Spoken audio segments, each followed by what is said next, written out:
और कौन से हम यूज करते हैं। देखो, ऐसे देखने जाए तो तीन होते हैं, बट हमारे जो काम के वो सिर्फ और सिर्फ दो है। तो सबसे पहला रहेगा टेक्निकल,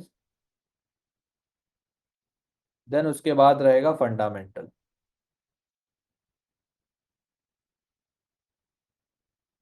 टेक्निकल्स का मतलब है जो भी आप चार्ट पे देख रहे हो, जो भी आप पैटर्न देख रहे हो, जो भी आप चार्ट पैटर्न्स देख रहे हो, कैंडल्स देख रहे हो, या ऐसे कलर की कुछ लाइंस होती है, या जो ग्राफ देख रहे होते हो, वो सारा का सारा टेक्निकल्स में आ जाता है। जैसे कि ये, अब इसको आप कैंडल स्टिक में देख रहे हो, अब इसको हम चेंज भी कर सकते हैं। ये कुछ ऐसे डेटाज है, मेनली तो ये लाइन है, देन हाइकेनाशी करके कुछ कहा जाता है इसको।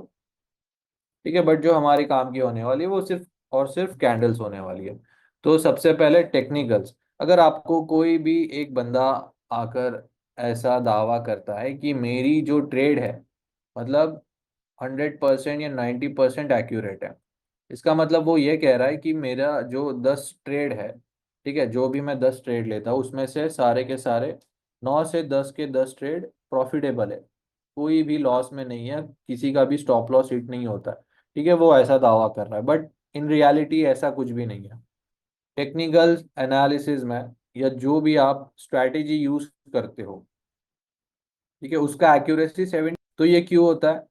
लास्ट लेक्चर में आपने सीखा होगा मार्केट मेकर्स। मार्केट मेकर्स कौन होते हैं? जो भी बड़े इंस्टीट्यूशंस, या हेज फंड्स वाले बंदे, या कमर्शियल बैंक्स वाले, या जो बिग शॉट्स है जिनके पास बहुत पैसा है और वो मार्केट को मैनिपुलेट कर सकते हैं, तो वो लोग होते हैं बाकी के 10-20%।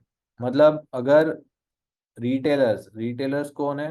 हम लोग, जो किसी ब्रोकर थ्रू या किसी के थर्ड पार्टी थ्रू ट्रेड करते हैं। हम डायरेक्टली ट्रेड नहीं कर रहे होते गाइस, हम किसी ब्रोकर में अकाउंट बनाते हैं, उसमें पैसा डालते हैं, फिर हमारे बिहाफ पर वो ट्रेड प्लेस कर रहा होता है, ना कि हम डायरेक्टली ट्रेड प्लेस करते हैं। बट जो मार्केट मेकर्स होते हैं वो लोग डायरेक्टली ट्रेड प्लेस करते हैं या डायरेक्टली ट्रेड करते हैं। ठीक है, उनके पास ब्रोकर वगैरह जैसा कुछ होता नहीं है। तो इनके पास बहुत पैसा होने की वजह से ये लोग डायरेक्टली मैनिपुलेट कर सकते हैं मार्केट को। और जो टेक्निकल्स है वो 50 to 60% है किसी भी स्ट्रैटेजी का, और फंडामेंटल्स को आप 20% और ऐड कर लो। ठीक है, मैक्स टू मैक्स 70 to 80%। ठीक है, ये होती है एक्चुअल एक्यूरेसी किसी भी स्ट्रैटेजी की। ठीक है, मतलब 10 में से 7 या 8 ट्रेड आपके चलते हैं। ठीक है, बाकी जो मार्केट मेकर्स है वो लोग आकर आपका स्टॉप लॉस भी उड़ा सकते हैं। आप लोगों ने एक्सपीरियंस भी किया होगा कि मैंने एक लेवल पर बाय किया हुआ है, बट पता नहीं मार्केट को एग्जैक्टली मेरा स्टॉप लॉस पता होता है, वहां पर आकर मार्केट मेरा स्टॉप लॉस लेती है, और वहां से मेरा जो फेवर वाला डायरेक्शन था वहां पर चली जाती है, और मेरा प्रॉफिट हिट कर देती है। ठीक है, टेक प्रॉफिट। तो बस यही होता है गाइस, जो हमारा ब्रोकर होता है। एक अंदर की बात कि ब्रोकर मिली सेकेंड के लिए, ठीक है, मिली सेकेंड के लिए आपका डेटा शेयर करता है, और उस मिली सेकेंड के अंदर ये जो इंस्टीट्यूशंस होते हैं, या जो एसएमसी या मार्केट मेकर्स के जो सर्वर्स होते हैं, इतने पावरफुल होते हैं कि उनको उतना भी डेटा उतने सेकेंड के लिए अगर मिल गया तो वो आपका स्टॉप लॉस उड़ाने आ जाते हैं, और वहां से फिर वो एक्चुअल डायरेक्शन में चला जाता है। ठीक है, मतलब प्राइस। तो ये सारी चीजें देखो, वैसे तो होती है। क्या लगता है आपको, जो ब्रोकर है वो आपकी इंफॉर्मेशन लीक नहीं करता? क्योंकि ब्रोकर के पास आपका एंट्री का डेटा होता है, स्टॉप लॉस का डेटा होता है, टेक प्रॉफिट का। ठीक है, ये सारी चीजें तो हम बाद में भी डिस्कस कर सकते हैं, बट मोटा मोटा हिसाब लगाने जाए तो टेक्निकल एनालिसिस ये होता है। देन उसके बाद फंडामेंटल्स। क्या होता है फंडामेंटल्स? मतलब न्यूज़ ट्रेडिंग। तो टाइप्स ऑफ एनालिसिस में ये हम दो चीजें देखेंगे। देन उसके बाद बेसिक्स ऑफ कैंडलस्टिक। ठीक है, कि एक ग्रीन कैंडल क्या होती है, रेड कैंडल क्या होती है, उसका ओपन क्लोज, उसका हाई लो, या जो 90% या जो ज्यादा बनने वाली कैंडल्स है वो देखेंगे। आपको कुछ कंफर्मेशन कैंडल्स के बारे में भी बताऊंगा, और एक बुक है कैंडलस्टिक रिलेटेड। जो भी आपको डाउट रहेगा सारा का सारा क्लियर हो जाएगा। उसके बाद हम देखेंगे रिस्क मैनेजमेंट। ठीक है, रिस्क मैनेजमेंट अभी तो आप स्ट्रैटेजी सीखे नहीं हो ठीक से नहीं मतलब सीखे ही नहीं हो तो, सॉरी गाइस इसको मैं कर देता हूँ। सो क्या कह रहा था मैं, रिस्क मैनेजमेंट देखो अपन क्या करेंगे, गो थ्रू कर लेंगे सबसे पहले, देन लास्ट लेक्चर जो रहेगा आपका उसमें इसका रिवीजन हो जाएगा। तो स्टार्ट करते हैं सबसे पहले टाइप्स ऑफ एनालिसिस के टेक्निकल एनालिसिस में।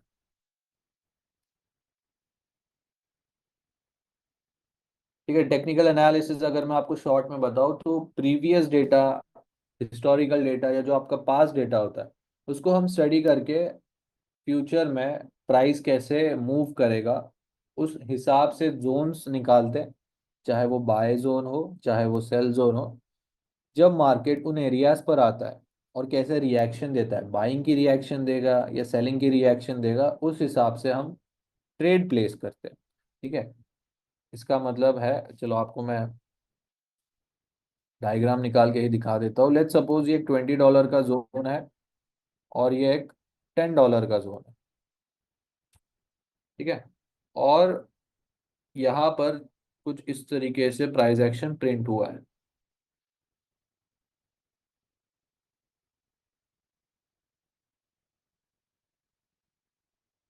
सो मान लेते हैं ये एक मार्च और फेब और ये अप्रैल और ये मई चल रहा है। ठीक है, सो पिछले 3 महीनों का डेटा है हमारे पास कि मार्केट कैसे मूव हुआ है। अगर इसको मैं यहाँ पर कुछ ऐसे कर देता हूँ, ठीक है, लेट्स सपोज ये प्रीवियस डेटा है और यहाँ पर हमारी करंट मार्केट प्राइस है। ठीक है, आज की डेट क्या है, 16 16 अप्रैल को प्राइस यहाँ पर है कुछ $17 18 के आसपास। तो इतना जो प्रीवियस डेटा है इसको अगर मैं स्टडी करता हूँ तो कुछ 2 से 3 चीज़ें पता चलती है मुझे कि जब भी मार्केट $10 मार्क पे आता है तो यहाँ से हमें बाइंग देखने को मिल रही है। ठीक है, बाइंग जोन। तो मुझे एक चीज़ पता चल गई कि ये जो एक जोन है यहाँ से बाइंग एक्सपेक्टेड है, तो मैं क्या करूँगा, जोन मार्क करके एक्सटेंड कर दूंगा आगे। और जैसे ही मार्केट $20 के मार्क पर जाता है वहां से सेलिंग देखने को मिलती है। ठीक है, सो इसको मैं एक सेलिंग एरिया मार्क करके एक्सटेंड कर दूंगा। तो मेरे पास एक बाय जोन और एक सेल जोन निकल कर आ गया। देन इसके बाद अगर आप देखो तो ये कुछ छोटे छोटे जोन्स है जहां पर मार्केट रेंज हुआ है। रेंज का मतलब है मार्केट एक ही प्राइस के अंदर ऊपर या नीचे हो रहा है। लेट्स सपोज ये $15 से लेकर $17 के बीच में। अब मुझे पता है कि 15 से 17 के बीच में ट्रेड नहीं करना है या ये मेरा नो ट्रेडिंग जोन है। इसके अंदर अगर प्राइस रहेगी तो मुझे ट्रेड नहीं करना है, इसके ऊपर या नीचे रहेगी तो मैं ट्रेड कर सकता हूँ। तो ये मेरा नो ट्रेडिंग जोन। इससे मुझे ये भी पता चल गया कि ट्रेड कहाँ नहीं लेना है। तो 3 चीज़ें पता चल गई। अगर मार्केट $10 पर आता है, यहाँ से बाइंग की रिएक्शन या कंफर्मेशन मिलता है तो यहाँ से आप बाय करो। यहाँ पर $20 पर आता है तो with some sort of confirmation यहाँ से भी आप सेल कर सकते हो। तो ये होता है गाइस टेक्निकल एनालिसिस। अब टेक्निकल एनालिसिस में 2 से 3 चीजें आती है। सबसे पहले चीज है वॉल्यूम। ठीक है, बहुत से लोग वॉल्यूम देखकर भी ट्रेड करते हैं। दूसरी चीज आती है इंडिकेटर्स, बहुत से लोग इंडिकेटर्स देख के भी ट्रेड करते हैं, बट मुझे ये समझ में नहीं आता कि ये जो लैगिंग इंडिकेटर्स है, ठीक है, मतलब इंडिकेटर्स का जो दूसरा नाम है लैगिंग इंडिकेटर्स है। इसका मतलब है कि मार्केट में मान लो 1 से 1 डॉलर से लेकर मार्केट $5 पर जाती है। अब आपने लगा लिया कोई एक इंडिकेटर, अब 5 से 10 चली गई। अब इंडिकेटर का कैसा हिसाब होता है ना, वो एक कदम पीछे होता है। मतलब अब मार्केट $10 पर है तो वो जो उसका डेटा है या जो उसका कैलकुलेशन है वो $5 पर जब मार्केट गई थी उसके हिसाब से देगा। ठीक है, मतलब अभी 1 से 5 गई तो वो बोलेगा बाय। हाँ, अब 5 से 10 चली गई, अब 10 से 15 आ गई तो ये 5 से जो 10 गया है वो फिर बोलेगा कि बाय करो। बट ऐसा नहीं होगा इन रियलिटी। जो करंट मार्केट प्राइस है वो सेल हो चुकी है 10 से दोबारा 5 से। तो यहाँ पर इंडिकेटर बोलेगा बाय कर ले भैया। ठीक है, यहाँ पर बाय करोगे फंस जाओगे। तो इसका मैं और एक एग्जाम्पल दे देता हूँ, इसको हटा देता हूँ मैं। तो इंडिकेटर्स को कहा जाता है लैगिंग इंडिकेटर्स भी। ठीक है, इंडियन मार्केट वालों को तो पता ही रहेगा जो ट्रेड करते हैं। इसका मतलब है कि लेट्स सपोज मार्केट, ये एक चार्ट है, 1, 5, 10, 15। अब आपने एक इंडिकेटर लगा लिया और तब मार्केट की प्राइस थी $5 पर। अब आपको उस दौरान ही बताना चाहिए कि मुझे बाय करना है या सेल करना है, राइट? उस हिसाब से आप ट्रेड करोगे, बट ऐसे नहीं होता। अब यहाँ से 5 से 15 जब मार्केट बाय हो जाएगी, तब यहाँ पर आकर इंडिकेटर बोलेगा हाँ भाई, अब आप बाय कर सकते हो। ठीक है, बट यहाँ पर रिस्क कितना हो जाएगा? आप लोग ऐसा करोगे कि $10 का रिस्क लोगे $5 के प्रॉफिट के लिए। ठीक है, मतलब ये तो उल्टा हिसाब हो गया कि आप डबल रिस्क कर रहे हो बस 1x के लिए। ऐसा नहीं होता। बट अगर आपको पता होता कि $5 पर ही बाय करना है, तो आपका रिस्क होता सिर्फ 5 का, और आपका प्रॉफिट होता $10 या $15 का। ठीक है, तो इसको ट्रेडिंग कहा जाता है गाइस, कि कम पैसा लगाकर आप ज्यादा पैसा बनाओ, ना कि ज्यादा पैसा लगाकर कम पैसा बनाओ। ठीक है, सो इसे कहा जाता है इंडिकेटर। इंडिकेटर हमारा वैसे किसी काम का नहीं है, ना ही हम स्ट्रैटेजी में इसको यूज करते हैं। टेक्निकल एनालिसिस में एक और चीज आती है, वॉल्यूम। अब कुछ चीजें बताऊंगा जो किसी को पता होंगी या किसी को पता नहीं होंगी। ठीक है, नया भी हो सकता है आपके लिए। तो ये मुझे इंडिकेटर ऑन क्यों नहीं करने दे रहा, पता नहीं क्या हो गया भाई इसे। एक सेकेंड गाइस, इसको रिस्टार्ट कर लेता हूँ मैं।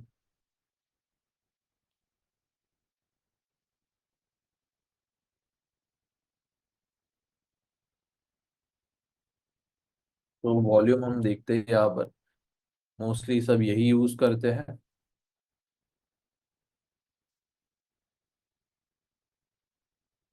अब यहाँ पर देखेंगे हम। ठीक है, सो गाइज आपको ये जो कैंडल्स दिखाई दे रही है, ये जो बार्स दिखाई दे रहे हैं, इसका मतलब है कि उतना उसमें वॉल्यूम लगा है, इतना हमें पता है। ठीक है, जितना भी हमने इंटरनेट पे देखा या किसी से सुना हुआ है, ठीक है, इन एक्सपीरियंस ट्रेडर से, तो वो लोग कहते हैं कि ये जो वॉल्यूम लगा है, इसका मतलब है इतनी ज्यादा यहाँ पर बाइंग हुई रहेगी। बट इन रियलिटी ऐसा कुछ नहीं होता है। इसका मतलब है कि मार्केट में कितने पेंडिंग ऑर्डर्स लगे हुए हैं। ठीक है, इसको कहा जाता है टिक वॉल्यूम। ये एक्चुअल वॉल्यूम नहीं होता है, ये इसे टिक वॉल्यूम कहा जाता है। इसका मतलब है कि मार्केट में यहाँ पर एक जोन था, लेट्स सपोज $15 का। वहां पर लोग इंटरेस्टेड थे बाइंग के लिए। तो जैसे ही वहां पर प्राइस आई, तो 1000 लोग आ गए कि भाई मेरा ऑर्डर ले लो। ये 1000 लोग आ गए कि यहाँ पर हम इंटरेस्टेड है, हमारे ऑर्डर्स उठा लो। बट एक्चुअल में ऐसा नहीं होता। बस यहाँ पर कितनी भीड़ जमा हुई है या कितने लोग आए हैं पेंडिंग ऑर्डर्स लेके, ये उसका डेटा होता है। अब 1000 में से कितने, 100 या 200 या 250, एक्चुअल में इतने ही ऑर्डर एग्जीक्यूट होते हैं। तो ये जो हमें दिखाया जा रहा है, ये सारा का सारा एक नकली, या आप बोल सकते हो फेक है। ठीक है, मतलब एक्चुअल में यहाँ पर मान लेते कि 1000 लोग आए और 1000 में से सिर्फ 200 लोगों ने ही बाय किया। तो देखो इतना छोटू सा ही मूव आया, हमें तो वॉल्यूम बड़ा दिखाया, बट एक्चुअल में मूव कितना आया, छोटू सा एकदम। तो ये होता है गाइस, एक्चुअल डेटा आपके ब्रोकर के पास ही होता है कि कितने लोग आए, कितना ऑर्डर प्लेस हुआ, कितने ऑर्डर्स पेंडिंग है, कितने ऑर्डर्स एग्जीक्यूटेड है। ठीक है, तो वॉल्यूम भी हमारे स्ट्रेटेजी का पार्ट नहीं है, but as a part of course इसको भी मैंने आपको एक गो थ्रू दे दिया। ठीक है, सो मोटा मोटा हिसाब अगर टेक्निकल्स का आप देखोगे, तो हमें क्या फॉलो करना है, जो ये स्ट्रक्चर हमें बता रहा है। ठीक है, कुछ फुटप्रिंट्स मार्केट यहाँ पर छोड़ के जाता है, जैसे कुछ जोन्स होते हैं जिसे हम मार्क करके प्ले करते हैं। ठीक है, अब यहाँ पर अगर मुझे आप बोलोगे बाय जोन कहाँ पर है, सो ये एक बाय जोन बनेगा हमारा। ठीक है, बस इतना ही सिंपल है। हमने एक लेवल या स्ट्रक्चर को समझा, यहाँ से एक बाय जोन निकाला, तो इन फ्यूचर यहाँ पर अगर मार्केट आता है तो यहाँ से हमें बाइंग देखने को मिलती है। ठीक है, छोटे टाइम फ्रेम के हिसाब से फिर ये एक बाय जोन रहेगा और ये एक बाय जोन। ठीक है, सो यही हम सीखने वाले हैं गाइज। मैंने कुछ किया नहीं, ना इंडिकेटर देखा ना वॉल्यूम देखा, बस स्ट्रक्चर देखा। ना कुछ ज्यादा मार्क किया कि यहाँ से ये एकदम सांप सीढ़ी जैसे एक सांप जा रहा है, नहीं कुछ नहीं, बस एक मार्क की जोन मार्क किया। सो यही सीखने वाले हो आप। सो यही होता है गाइस टेक्निकल एनालिसिस। इसके बाद जो होगा वो है फंडामेंटल्स। अब फंडामेंटल्स होता है न्यूज़ ट्रेडिंग। अगर आपको मन में सवाल आया कि न्यूज़ ट्रेडिंग है तो मुझे सारे न्यूज़ चैनल या न्यूज़ वेबसाइट ये सारा का सारा चेक करना पड़ेगा, ऐसा कुछ नहीं है। बस आपको तीन मेजर न्यूज़ है उसका डेटा पढ़ने आना चाहिए। और वो डेटा भी कैसे होता है मैं आपको बताता हूँ। अब वो डेटा होता है नंबर्स। मतलब आप तो ऐसा रीड कर ही सकते हो कि लेट्स सपोज यहाँ पर 100 आया। ठीक है, मतलब मार्च का डेटा अगर 100 है तो अप्रैल का डेटा अगर 150 आया तो 50 से ज्यादा है। राइट, तो ये डॉलर के लिए अच्छी न्यूज़ है। अगर मान लो 100 से ये 50 आ गया तो क्या ये अच्छी न्यूज़ है? मतलब डेटा या जो रिजल्ट था या डेटा था वो नेगेटिव में आया तो डॉलर के लिए खराब न्यूज़। बस ऐसे ही रीड करना है हमें, कुछ नंबर्स में ही होता है, बट उनके थोड़े नाम अलग होते हैं बस। तो फंडामेंटल्स में देखो कौन कौन सी चीजें आती है।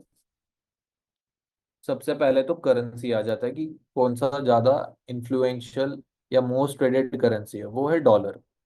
अब डॉलर किसे रिप्रेजेंट करता है या डॉलर को कौन रिप्रेजेंट करता है? यूएसए।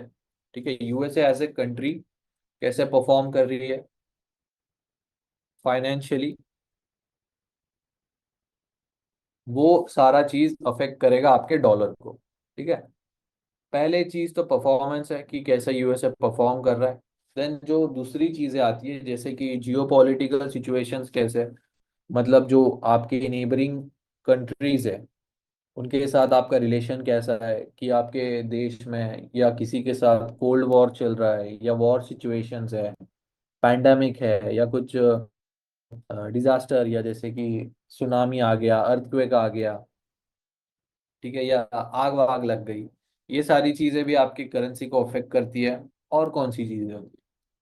हाँ, इससे ज्यादा मेजर तो कुछ नहीं है, यही कुछ मेजर न्यूज होगी। ठीक है, देन उसके बाद जो न्यूज है मेजर फॉरेक्स की, ठीक है, मतलब जो हम ट्रेड करते हैं वो रहेंगी सबसे पहले एफओएमसी।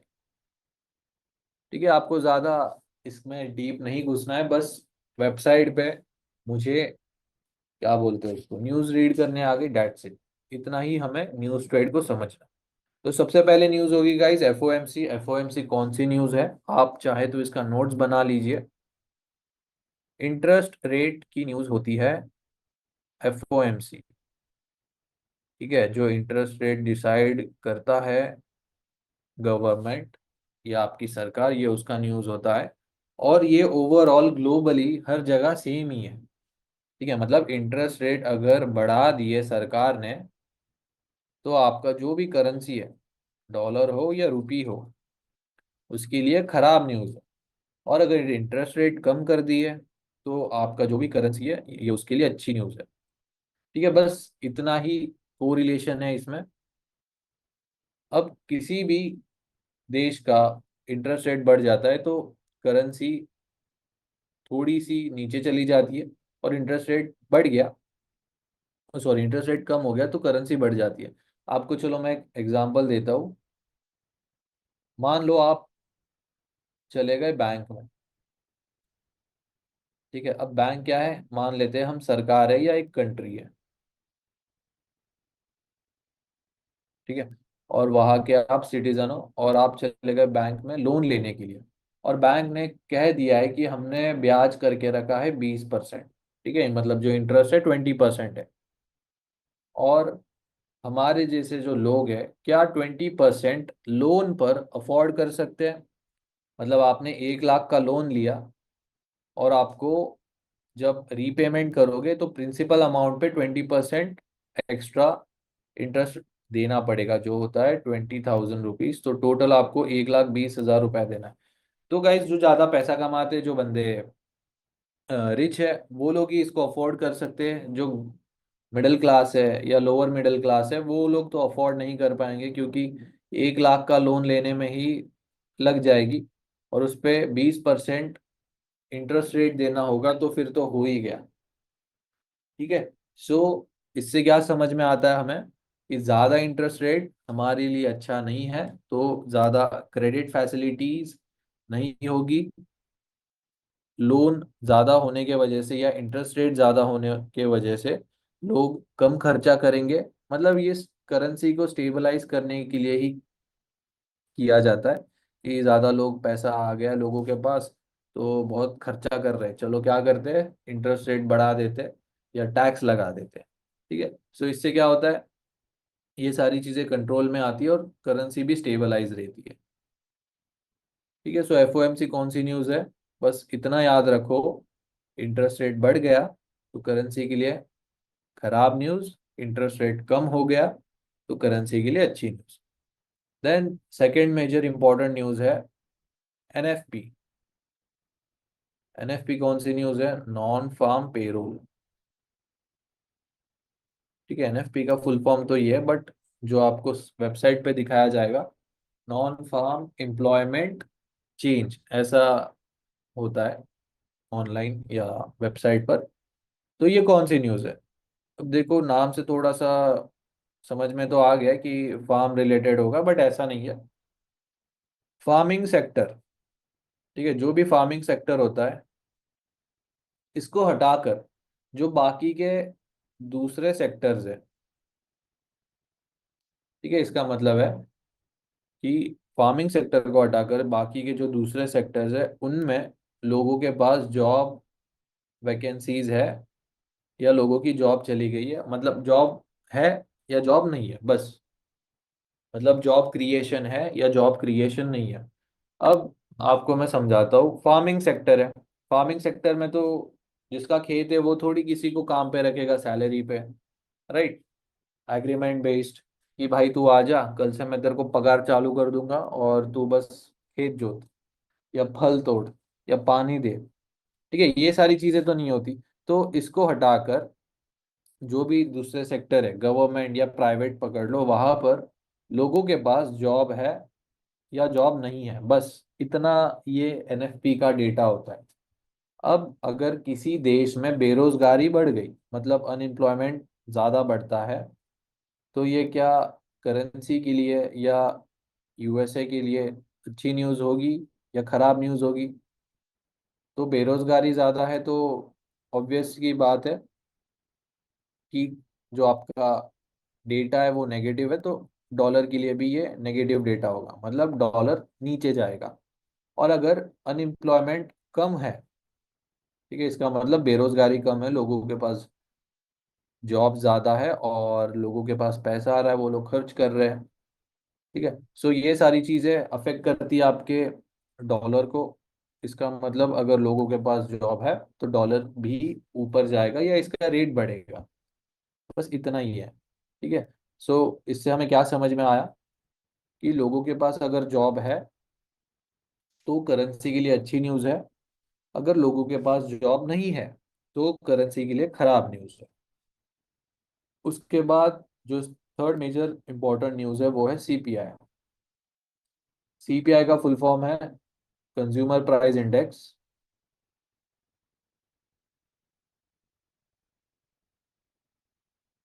ये गाइस, तो सीपीआई का जो डेटा होता है वो किससे रिलेटेड है, जो आप रोजमर्रा की चीजें या जो आपकी डेली नेसेसिटीज की चीजें होती है, जैसे कि फ्यूल हो गया, पेट्रोल डीजल, आपकी इलेक्ट्रिसिटी हो गई, ग्रोसरीज हो गई, यूटिलिटीज हो गई। ठीक है। तो ये सारी जो चीज़ है जो आप डे टू डे लाइफ में यूज करते हो, उसका अगर रेट बढ़ गया या रेट कम हो गया, ये होता है सीपीआई की डेटा। ठीक है, मतलब सरकार ने रेट बढ़ा दिए या सरकार ने रेट कम कर दिया।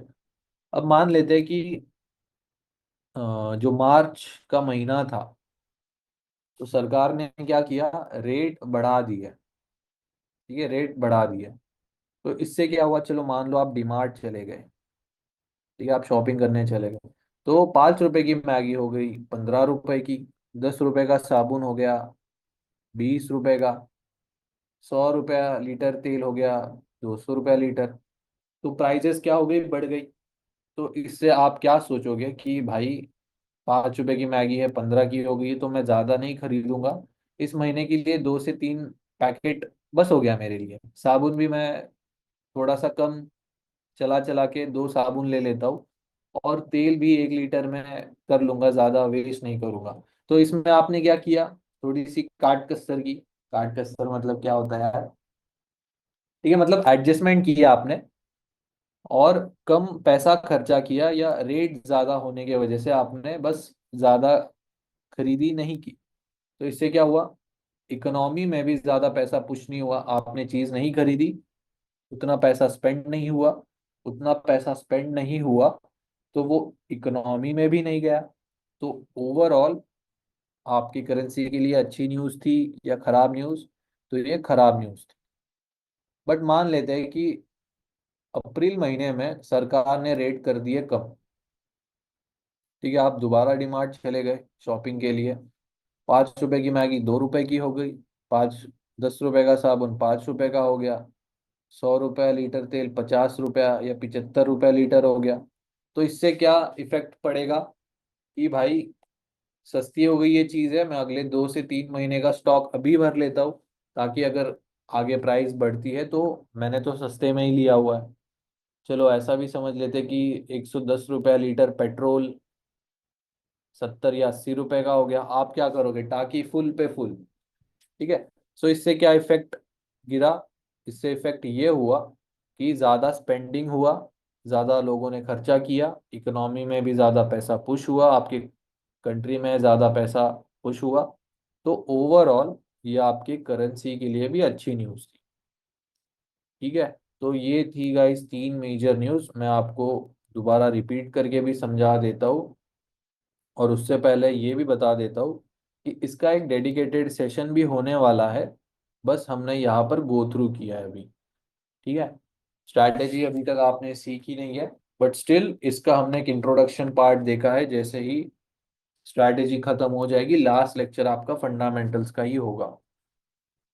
ठीक है गाइस, तो फर्स्ट न्यूज़ है इंटरेस्ट रेट, जिसमें इंटरेस्ट रेट अगर बढ़ जाता है तो करेंसी के लिए खराब न्यूज़, इंटरेस्ट रेट कम है तो करेंसी के लिए अच्छी न्यूज़। एनएफपी होती है नॉन फार्म पेरोल, जिसमें फार्मिंग सेक्टर को हटाकर बाकी के जो अदर सेक्टर्स है वहां पर लोगों के पास जॉब है या जॉब नहीं है। देन थर्ड न्यूज़ आती है सीपीआई, जो डे टू डे लाइफ में हम चीज़ें यूज़ करते हैं एज अ कंज्यूमर, उसका अगर रेट बढ़ गया और रेट कम हो गया तो वो कैसे अफेक्ट करता है आपकी करेंसी को, ये उसमें बताया जाता है। सो गाइज यहाँ तक हमने जितना भी कवर किया है, क्या आपको क्लियर है, मुझे चैट में बता दीजिए, अगर किसी को डाउट है तो पूछ सकता है।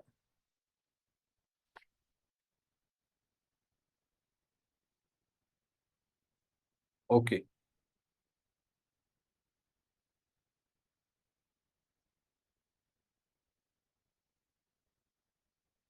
ठीक है ओके।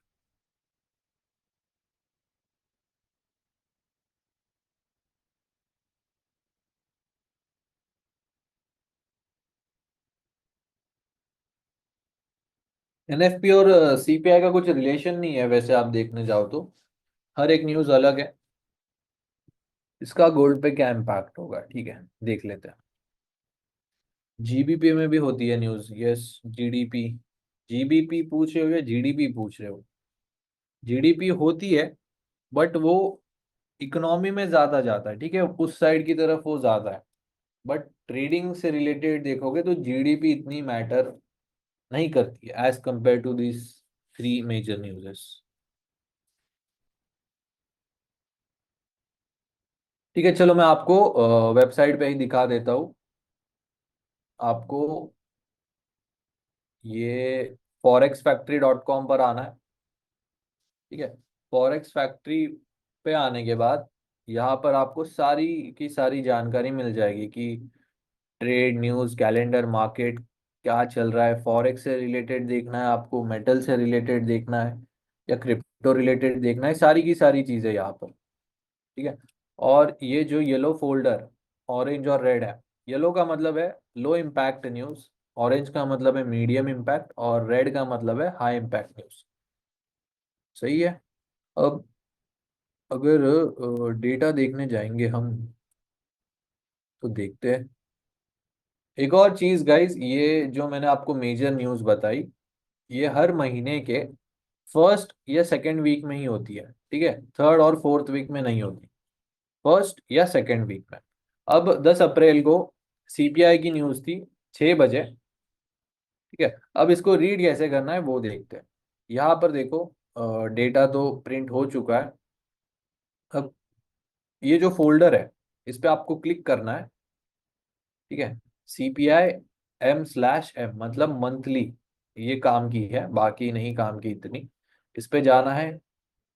यहाँ पर आपको स्पेक्स में सारी की सारी जानकारी मिलेगी। मतलब यूजुअल इफेक्ट क्या है इसका, इसका मतलब है actual greater than forecast is good for currency. इसका मतलब है कि यहाँ पर जो एक्चुअल का कॉलम दिया है और फॉर का जो कॉलम दिया है, एक्चुअल ग्रेटर देन फोरकास्ट मतलब एक्चुअल का डेटा अगर फोरकास्ट के डेटा से ज्यादा आया, तो ये आपके करेंसी के लिए अच्छी न्यूज़ है। करेंसी कौन सी हमारी, यूएसडी, तो यूएसडी के लिए अच्छी न्यूज़ है। ठीक है। अब यहाँ पर फोरकास्ट दिया था 0.1। ठीक है, 0.1 फोरकास्ट दिया था, और जो डेटा आया वो -0.1 में आया। ठीक है। सो अगर ऐसा देखने जाओगे तो ये नेगेटिव डेटा ही था। ठीक है, रेड कलर में भी आया है, इससे आपको समझ में आ जाएगा। ठीक है, मतलब ये आपके डॉलर के लिए खराब न्यूज़ थी, मतलब डॉलर सेल होगा। ठीक है, और इसका जो इम्पैक्ट है दूसरे करेंसीज पर, जो इसकी काउंटर करेंसीज है या इसके जो अगेंस्ट चलती है, जैसे गोल्ड, तो गोल्ड होगा बाय। यूएसडी सेल होता है तो गोल्ड बाय होता है, और अगर यूएसडी बाय होता है तो गोल्ड होता है सेल। ठीक है, इस तरीके से आप इसको रीड कर सकते हो। अब और देख लेते हैं एक दो न्यूज़। एनएफपी का पे देखते हैं।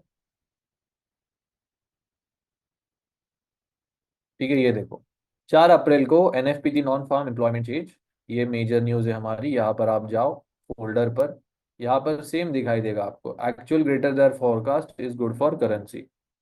इसका मतलब है अगर फोरकास्ट का डेटा, मतलब फोरकास्ट का जो डेटा था वो 137 के दिखाया था। ठीक है, मतलब इतना आ सकता है, ये प्रेडिक्शन थी। बट एक्चुअल में डेटा कितना आया, 2,28,000। ठीक है, इसका मतलब था कि पिछले महीने में 1,37,000 जॉब थी, और इस महीने में अप्रैल में 2,28,000 जॉब है। ठीक है, इसका मतलब ऑलमोस्ट 1,11,000 से जॉब क्रिएशन हुई है, मतलब 1,11,000 और जॉब सरकार ने निकाली है। तो ये ओवरऑल करेंसी के लिए अच्छा है। यहाँ पर ग्रीन कलर में भी दिखाया है, इसका मतलब डॉलर का रेट बढ़ेगा और जो गोल्ड है वो सेल होगा। ठीक है गाइस, बट ये जो न्यूज़ होती है वो टेम्पररी इफेक्ट के लिए होती है। मतलब इनका जो इफेक्ट होता है 2 से 4 या 6 घंटे के बीच में होता है। ठीक है, यहाँ पर आपको देखना है, या एक और वेबसाइट है investing.com, यहाँ पर भी आप देख सकते हो। यहाँ आने के बाद कहाँ है वो, इकोनॉमिक कैलेंडर में, बट ये थोड़ा सा क्या बोलते हैं उसको, इंटरफेस इसका इतना अच्छा नहीं है, कॉम्प्लिकेटेड है थोड़ा। ठीक है, इजी अपना forex factory.com है। यहाँ पर मस्त बिगिनर फ्रेंडली भी है ये, तो मैं इसको हटा देता हूँ अभी के लिए। तो देखेंगे गाइस नेक्स्ट टॉपिक हमारा, बेसिक्स ऑफ कैंडलस्टिक। ठीक है,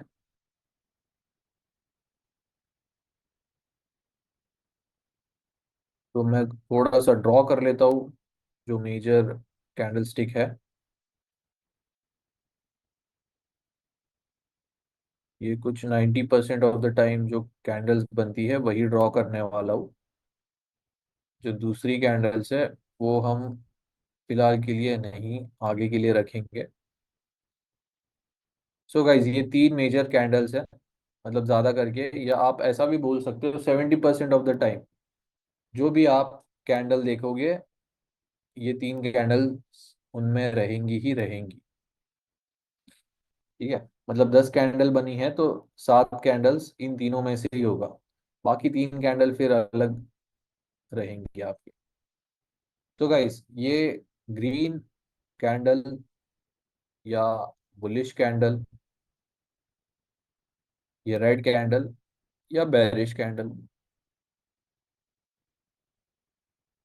ठीक है, एक ट्रिक बताता हूँ जो मैं अपने छोटे भाई को भी बताता हूँ। वो ऐसा है कि जो ग्रीन कैंडल है गाइस, अब ग्रीन कैंडल या बुलिश कैंडल, ठीक है, बुल बुल क्या करता है, नीचे की तरफ से सींग मारता है ऊपर की तरफ, राइट।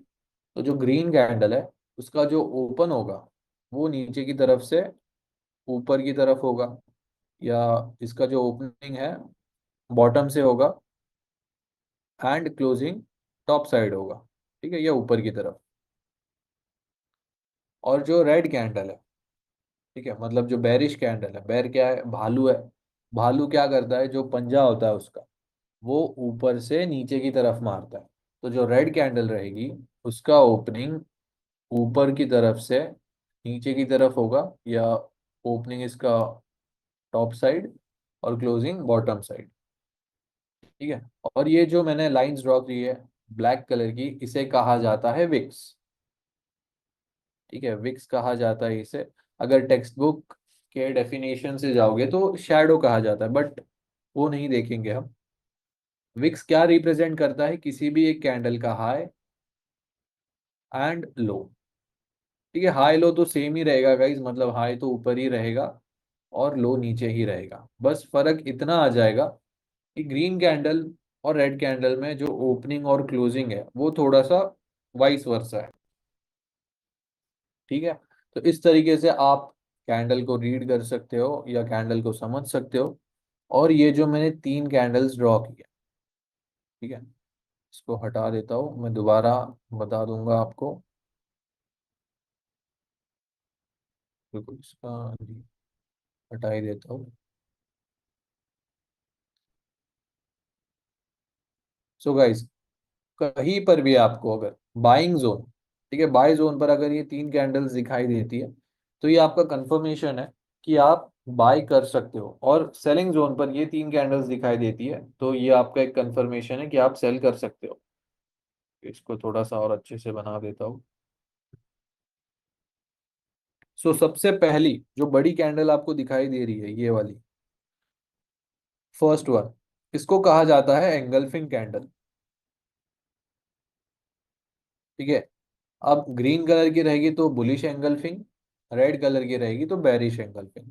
इसका मतलब है एंगल्फिंग कैंडल का नाम आप बिग बार कैंडल भी बोल सकते हो, बिग बॉडी कैंडल भी बोल सकते हो। इसका मतलब है कि ये जो एंगल्फिंग कैंडल है नॉर्मल कैंडल के साइज के मुकाबले ये 2x या 3x टाइम्स उससे ज्यादा होता है। ठीक है, इसका मतलब है एंगल्फिंग का मतलब भी आपको मैं समझा देता हूँ। एंगल्फिंग मतलब कि पुरानी नहीं, जो इसके पिछले चीज है, मान लो ये एक बिल्डिंग है, ये बिल्डिंग उससे बड़ी है।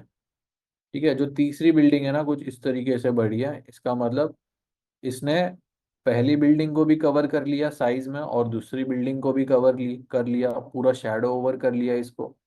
तो ये जो थर्ड बिल्डिंग है इसे हम एंगल्फिंग कहेंगे। सेम आपका कैंडल्स में भी अप्लाई होगा कि किसी एक बड़ी कैंडल ने पिछले 2 या 3 कैंडल्स को कवर कर लिया तो एंगल्फिंग कैंडल कहा जाता है।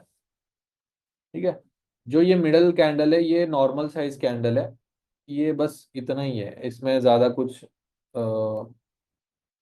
दिमाग लगाने की ज़रूरत नहीं है।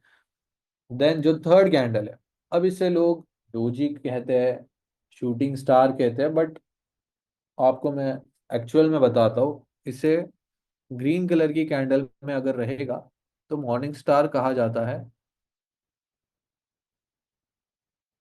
और रेड कलर में रहेगा तो इसे कहा जाता है इवनिंग स्टार। ठीक है, बस इतना ही है। ये तीन कैंडल्स आपकी मेजर होने वाली है, बाकी तो नॉर्मल कैंडल्स ही है। ठीक है, सो ये तीन कैंडल्स आपकी मेजर रहेंगी। और एक बुक के बारे में बताऊंगा आपको मैं, शायद बता ही दिया है मैंने।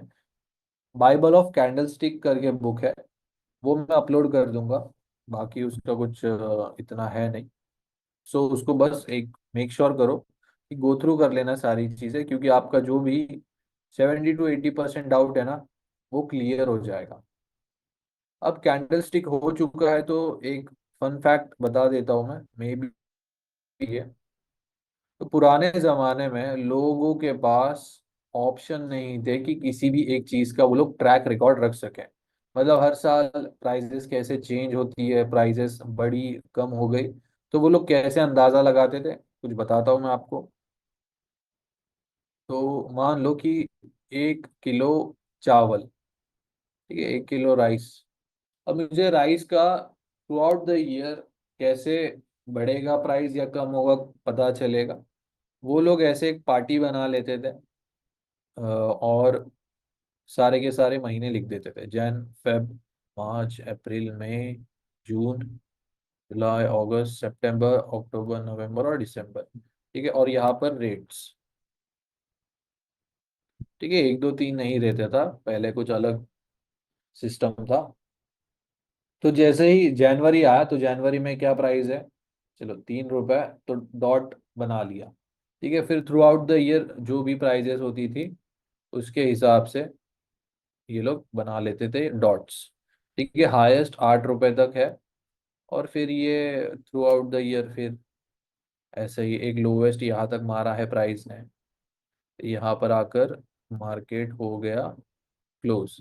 ठीक है, फिर जापानीज लोगों ने क्या किया ना, बस ये जो डॉट्स है ना इनको आके बस कनेक्ट कर दिया ऐसे।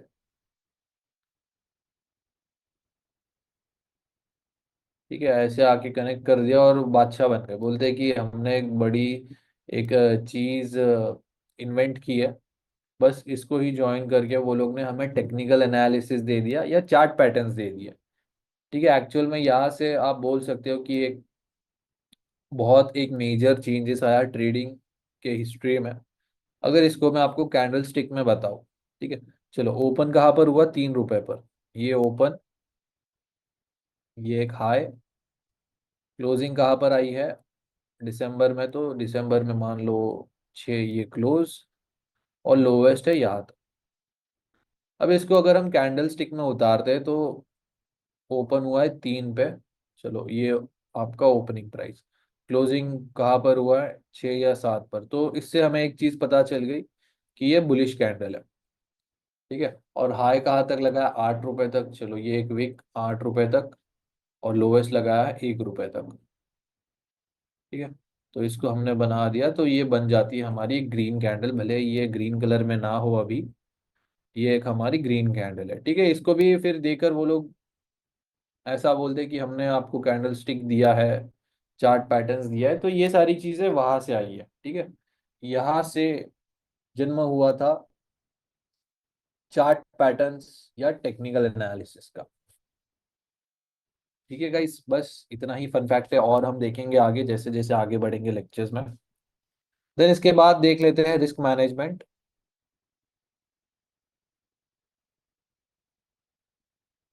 चलो रिस्क मैनेजमेंट तो आपका होगा रिवीजन आगे, बट स्टिल हम गो थ्रू कर लेते हैं।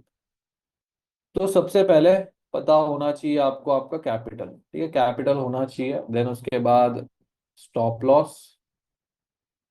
ठीक है, दो चीजें आ गई ट्रेड से रिलेटेड। फिर यहाँ पर हमारा जो आ जाता है वो है रिस्क। ठीक है, ये दो तो टेक्निकल चीजें हो गई। यहाँ पर साइकोलॉजिकल पार्ट या मेंटल पार्ट ज्यादा आता है रिस्क का। ठीक है, या रिस्क कैपेसिटी का। इसको स्टॉप लॉस भी अगर बोले तो बोल सकते हो। ठीक है, मतलब हर किसी का रिस्क एपेटाइट कम या ज्यादा होता है। अब मान लो $100 का कैपिटल है, स्टॉप लॉस जो, तो चलो मान लो कि वो तो ट्रेड के हिसाब से बनेगा, बट जो रिस्क है वो अपने हिसाब से होता है कि 5% लेना है, 10% लेना है, 15%, 20%, 50, या पूरा का पूरा 100। जो 100 लेता है वो पूरा जुआ खेलने आता है, ठीक है, ये गैम्बलिंग नहीं है। तो 5 से 10% मैं बोलता हूँ कि एक लो रिस्क है। फिर 10 के ऊपर 50 के बीच में फिर मीडियम रिस्क है। 50 के ऊपर तो पूरा हाई रिस्क है, ठीक है, या तो जीरो हीरो, ठीक है, ये जीरो हीरो कैटेगरी है। 50 के ऊपर 5 से 10 मॉडरेट या लो रिस्क है, ठीक है। 1 से 5 फिर नहीं, इतना मैं रिस्क नहीं मानता हूँ, ठीक है। इसका मतलब ये है कि बहुत से मैंने चैट्स, रिव्यूज और क्वेश्चंस जो देखे हैं, वो यही होता है कि मैं 1% रिस्क करता हूँ, 2%, 5% रिस्क करता हूँ, ठीक है। ये आप बड़े ट्रेडर्स का बात सुन के आए होते हो, या किसी को आपने कहते सुना है जो एक बड़ा ट्रेडर है कि हम 1, 1.5 या 2% रिस्क करते हैं। देखो गाइस, जिसके पास अगर $10,000 कैपिटल हो, मैं आपको अगर बोलूँ कि इररिस्पेक्टिव ऑफ कैपिटल आप लोग मुझे $100 का प्रॉफिट बना के दिखाओ, ठीक है। दो बंदे रखता हूँ मैं आपके सामने, ए जिसके पास $10,000 है और बी जिसके पास $1,000 है। अब लॉजिकल रिस्क के हिसाब से अगर आप देखने जाओ, तो $1,000 पर अगर $100 बनाना है तो एटलीस्ट मुझे 10% का रिस्क लेना पड़ेगा। बट वही 10,000 के डॉलर के नहीं, $10,000 के कैपिटल पर 1% ही रिस्क लेना पड़ेगा, क्योंकि 10,000 का 1% ही 100 है और 1,000 का 10% 100 है, ठीक है। तो रिस्क कैपेसिटी कम होगी जब अकाउंट ज्यादा होगा, और रिस्क कैपेसिटी ज्यादा होगी जब अकाउंट साइज कम होगा, ठीक है। 5 से 10% एक लो इम्पैक्ट या लो रिस्क मैं समझता हूँ, ठीक है। बाकी आप लोग कितना रिस्क ले सकते हो, झेल सकते हो, ये पूरा का पूरा डिपेंड करता है पर्सन टू पर्सन, ठीक है। ये एक लॉजिक बता दिया मैंने। अब रिस्क मैनेजमेंट में मेन जो चीज़ आती है कि लॉट साइज कैसे कैलकुलेट करना है और लॉट साइज के हिसाब से कितना रिस्क लेना है। देखो, अब मैं आपको एक सिंपल सी चीज़ दिखाता हूँ, कुछ ट्रेड दिखाता हूँ मैं आपको। ये देखो, यहाँ पर एक मेरा बाय जोन, ठीक है। अब ये जो मेरा बाय जोन है, यहाँ पर अगर मैं आऊँ तो ये पूरा मेरा एक जोन है जहाँ से कितना पिप्स का है, ये मान लो कि ये 5 पॉइंट का है, ठीक है, मतलब 50 पॉइंट का ये एक जोन है। अगर यहाँ पर मैं बाय लेता हूँ तो मैं कितना रिस्क कर रहा हूँ, मतलब ऐसा है, अगर प्राइस इस बॉक्स के नीचे चली जाती है तो सेल ही हो जाएगी, मतलब मेरा जो बाय लेने का प्लान है या जो ट्रेड है वो इनवैलिड हो जाएगा, सही है, या ब्रीच हो जाएगा। तो यहाँ पर मैक्स रिस्क 50 है, इससे ज्यादा मैं ले नहीं सकता रिस्क, ठीक है। चलो, आपको आपका स्टॉप लॉस पता चल गया या रिस्क पता चल गया, ठीक है। स्टॉप लॉस आपको पता चल गया, ये पीछे ले लेता हूँ मैं, ठीक है। स्टॉप लॉस आपका 50 का है, ठीक है, हम मान लेते हैं कि 20 पॉइंट का है। और जो भी आपका कैपिटल है, ठीक है, चाहे 10 हो, 100 हो या 500 या 1,000, अब आप पे है रिस्क। मैं तो 5% लूंगा अगर मेरा $1,000 का कैपिटल है तो, और लॉट साइज 5% रिस्क, जो 1,000 का निकल कर आता है $50, और स्टॉप लॉस निकल के आया है 20 पिप का, मतलब 20 पॉइंट का। तो इस $50 को मैंने स्टॉप लॉस में कन्वर्ट किया, तो यहाँ पर निकल कर आता है 0.25 का लॉट साइज।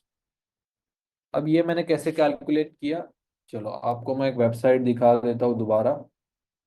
वेबसाइट पर ही देखेंगे ताकि आपका काम इजी हो जाए। माई एफ एक्स बुक करके एक वेबसाइट है गाइस, यहाँ पर आप आओ, यहाँ पर आप सारा देख सकते हो, ठीक है, न्यूज़ कि कौन से देश का कितना परसेंट इंटरेस्ट है, ये थोड़ा इन डिटेल आ जाता है, ठीक है। एफएक्स कैलकुलेटर में आने के बाद पोजीशन साइज कैलकुलेटर में आना है। अब जो भी आप करेंसी में ट्रेड कर रहे हो उसको सिलेक्ट कर लो, ठीक है, और अकाउंट साइज डालो। मान लो आपका $500 का अकाउंट है और आपने 5% लिया है रिस्क, ठीक है, और स्टॉप लॉस हर ट्रेड का अलग निकल कर आएगा, तो अभी हम 30 पिप्स का कंसिडर करेंगे। यहाँ पर कैलकुलेट दबा दो, ठीक है। $500 का 5% कितना हुआ, $25, ठीक है, $25 और 30 पिप्स का स्टॉप लॉस, आपका जो लॉट साइज निकल कर आएगा 0.08। ठीक है, सो यहाँ पर आप निकाल सकते हो लॉट साइज, तो आपको कोई दिक्कत नहीं होगी लॉट साइज कैलकुलेट करने में। और अगर आपको XAU USD या गोल्ड का लॉट साइज निकालना है तो यूरो USD ही सिलेक्ट करना। ठीक है, मैं रिपीट कर रहा हूँ, अगर गोल्ड का आपको लॉट साइज निकालना है तो यूरो USD या GBP USD सिलेक्ट करना, क्योंकि ये लोग का जो ब्रोकर के हिसाब से होता है हिसाब। ठीक है, सो यही आप यूज करना, बाकी नहीं। XAU USD डायरेक्टली सर्च मत करना। चलो आपको मैं दिखाई देता हूँ।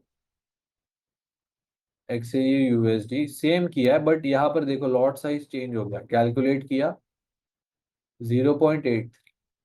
ठीक है, ये लॉट साइज नहीं है, ये स्टैंडर्ड लॉट के हिसाब से आपको बता रहा है, स्टैंडर्ड नहीं, माइक्रो लॉट्स। सो गाइज यहाँ तक क्लियर है क्या, मुझे आप चैट में बता दीजिए। और बस यही तक था आज का हमारा सेशन। नेक्स्ट लेक्चर रहेगा आपका स्ट्रक्चर मैपिंग का, जिसमें स्ट्रैटेजी का फर्स्ट लेक्चर होने वाला है। ठीक है, फर्स्ट कॉन्सेप्ट बोलो, मेथड बोलो।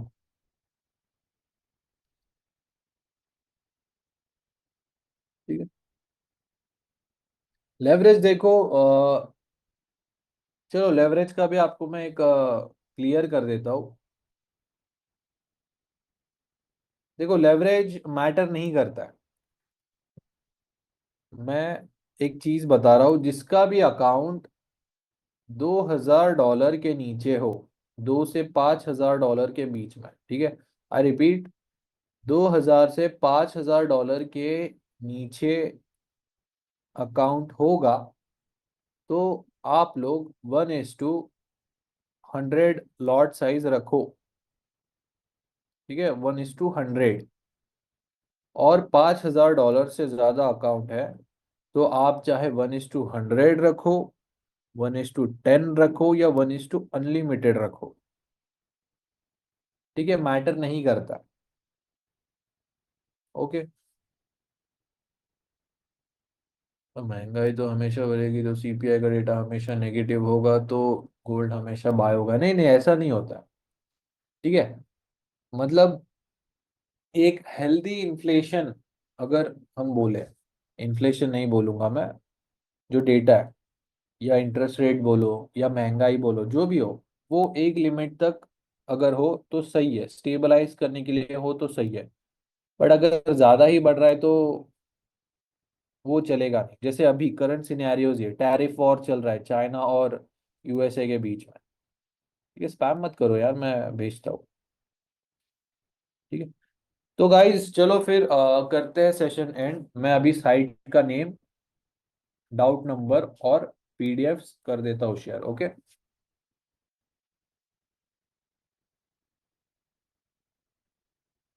ठीक है, चलो गाइज फिर मिलते हैं नेक्स्ट सेशन में।